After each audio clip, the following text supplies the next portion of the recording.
Ta'ala pada malam hari ini Allah membuktikan cintanya kepada kita semuanya. Tanda cinta Allah salah satunya adalah ketika kita semua diberi kesehatan, kita semua dijaga iman dan Islam kita semua diberikan kenikmatan oleh Allah Subhanahu wa Ta'ala, yang dengan itulah yang membawa kita dan mengantar kita sampai atau berada di tempat ini. Salawat dan salam kita haturkan kepada junjungan kita Muhammad sallallahu alaihi wasallam beserta keluarga, para sahabat dan para pengikut beliau hingga di akhir zaman nanti insyaallah. Bapak Ibu sekalian yang saya cintai semuanya, mudah-mudahan cinta ini adalah karena Allah Subhanahu wa Ta'ala. Dan itulah ketika Rasulullah sallallahu alaihi wasallam mengatakan, kalau engkau mencintai saudaramu maka katakanlah dengan verbal. Jangan berbisik-bisik, jangan hanya dalam hati, tapi sampaikan bahwa saya mencintai Bapak Ibu semuanya karena Allah Subhanahu wa Ta'ala. Semoga cinta ini terbalas sehingga kemudian kelak menjadi alasan buat kita semuanya untuk dikumpulkan oleh Allah Subhanahu wa Ta'ala di dalam surga. Karena salah satu alasan itu adalah itu, ketika kita bersama berjamaah di dunia ini, lalu kemudian nanti di akhirat ada satu dua orang atau ada satu orang di antara kita yang tidak kumpul di dalam surga, pasti kita cari kemana si fulan. Allah mengatakan dia di dalam neraka. Lalu kita maju ke menghadap Allah Subhanahu wa Ta'ala, ya Allah, beliau atau dia adalah saudara sepengajian kami. Dia adalah saudara sejamaah kami. Dia adalah saudara se-RW kami dan seterusnya. Yang setiap bulan kami berkumpul. Yang tadi Ibu Majelis Salim Ketua mengatakan bahwa 5 kali sepekan dalam ada pengajian dan seterusnya. Itu alasan kita di hadapan Allah nanti. Sehingga Allah mengatakan, kalau begitu berangkatlah kalian ke neraka, ambillah tangannya dan bawa antarlah dia menuju surga. Itu alasan yang paling kuat. Dan itulah mengapa kita selalu membuat jamaah seperti ini. Baik Bapak Ibu sekalian yang saya cintai, karena saya datang agak jauh, masih Jawa Barat sih. Saya datang dari Barat Bekasi kali itu. Saya dari Bogor, Bu, ya. Dari Bogor. Tidak apa-apa. Jadi saya ingin sedikit bicara agak serius sekali Pak Ketua DKM. Pak RW, izin ya Ustaz Hasan, saya izin bicara agak serius. Saya ingin memulai karena kita masih berada di bulan Zulhijjah, ya. Hampir ujung. Sudah tanggal berapa hari ini? Hampir tanggal 20 mungkin sudah. Kita masih suasana, mungkin masih ada yang punya daging kurban di freezer, masih ada Ibu ya, ada gitu, ada yang belum nyate gitu ya. Kita di bulan inilah kemudian kita selalu mengenang, ya, kita selalu mengenang peristiwa 3 manusia agung, yaitu Ibrahim, Ismail dan Siti Hajar.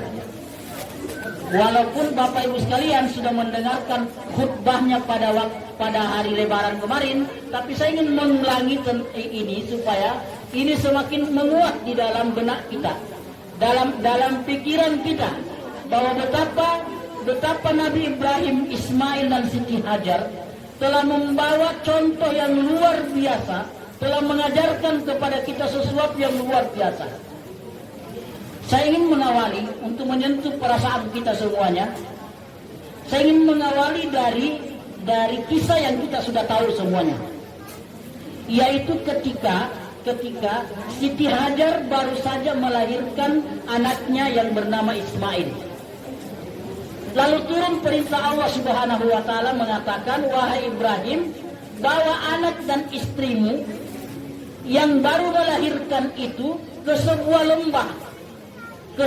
lembah yang sangat jauh, itu ribuan kilo.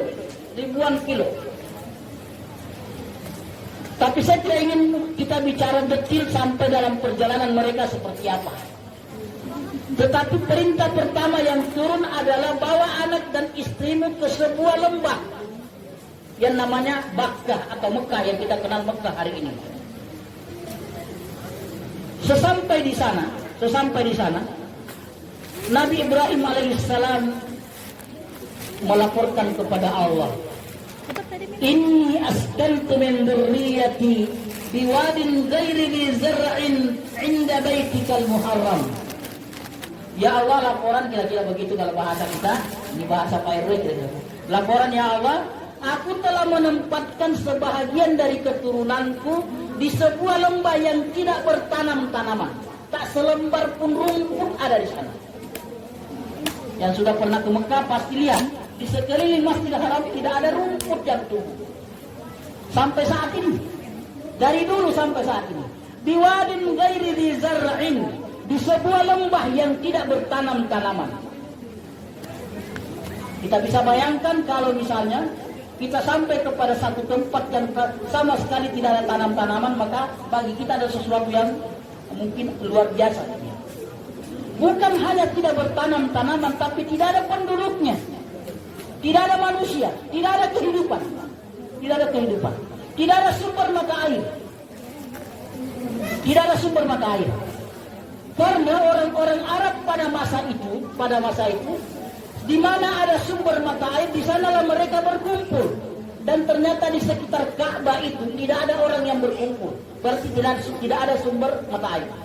Biwadin ghairi dzi zar'in. Tapi ada satu hal yang Ibrahim katakan, inda baitikal muharram, di sisi rumahmu yang mulia. Satu ya, Pak. Ibu-ibu bisa bayangkan seorang ibu baru melahirkan dibawa ke sebuah lembah yang tidak bertuan, adanya serigala-serigala di sekitarnya juga. Karena tidak berhenti sampai di situ. Ujian berikutnya adalah turun perintah berikutnya, wahai Ibrahim, tinggalkan mereka berdua di sini. Tinggalkan Siti Hajar yang baru melahirkan atau baru beberapa waktu melahirkan, dan Ismail kecil itu. Tinggalkan mereka di sini. Bagi seorang ayah, mungkin kalau sekarang ya, ayah zaman now itu pasti tidak ada yang tidak tega lah kira-kira begitu. Tak kepikiran lah oleh kita akan meninggalkan anak dan istrinya di sebuah lembah yang tidak bertuan, tidak ada sumber mata air, Oleh karena itu ketika Ibrahim mulai melangkah pergi, dia juga tidak pamit sama istrinya bahwa saya akan pergi, tidak. Tapi ketika Ibrahim mulai melangkah pergi, Hajar bertanya, hendak kemana engkau wahai Ibrahim? Tidak ada jawaban. Sebagai seorang suami, sebagai seorang ayah yang akan meninggalkan anak dan istrinya di sebuah lembah yang tidak bertuan itu, pasti tidak tega. Dan oleh karena itu tidak ada jawaban. Tidak ada kata yang keluar dari mulutnya. Lalu Hajar mengulangi sekali lagi, hendak kemana engkau wahai Ibrahim? Lagi-lagi tidak ada jawaban. Lalu kemudian pada pertanyaan yang ketiga, Siti Hajar merubah pertanyaannya dengan mengatakan, Allahu amaraka bihada. Apakah ini lagi-lagi perintah Allah kepadamu wahai Ibrahim? Ibrahim sambil mengangguk kemudian jalan pergi dan menghilang sampai kemudian kembali ke Palestina. Bapak Ibu sekalian yang saya cintai, itu perintah kedua. Lalu perintah ketiga itu ketika kira-kira beberapa tahun kemudian, turun perintah kepada Ibrahim, tengok anak dan istrimu di sana. Masih adakah mereka? Masih hidupkah mereka? Seperti apa kondisi mereka dan seterusnya? Tengok mereka di sana. Ini perintah yang tentu sangat menggembirakan. Ibrahim bersegera kemudian menuju tempat itu, kembali ke Mekah, lalu kemudian menemui anak dan istrinya di sana. Dan di situ kemudian Allah mengatakan, falamma balagha ma'ahu sa'i. Ketika Ismail sudah bisa diajak berusaha, kalau bahasa kita sekarang, anaknya sudah bisa diajak pergi lagi. Kalau pemburu, anaknya sudah bisa diajak berburu. Kalau dia petani, anaknya sudah bisa diajak bertani dan seterusnya. Falamma balagha ma'ahu sa'i qala ya bunayya inni ara fil manami anni azbahuka fanzur madza tara. Qala ya abati al-ma tu'mar satajiduni insyaallah minas sabirin. Ayat yang kita sudah hafal semuanya. Ketika Ismail sudah mulai tumbuh remaja kira-kira begitu, lalu turunlah perintah Allah melalui mimpi 3 malam berturut-turut itu yang mengatakan bahwa wahai Ibrahim, sembelih anakmu. Sembelih anakmu.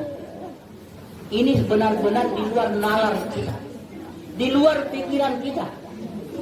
Anak yang hanya dilahirkan dulu beberapa tahun yang lalu setelah ditinggalkan dengan perbekalan yang serba kekurangan, tanpa sumber mata air dan seterusnya, lalu kemudian tiba-tiba Ibrahim datang dan ingin dapat perintah untuk menyembelihnya.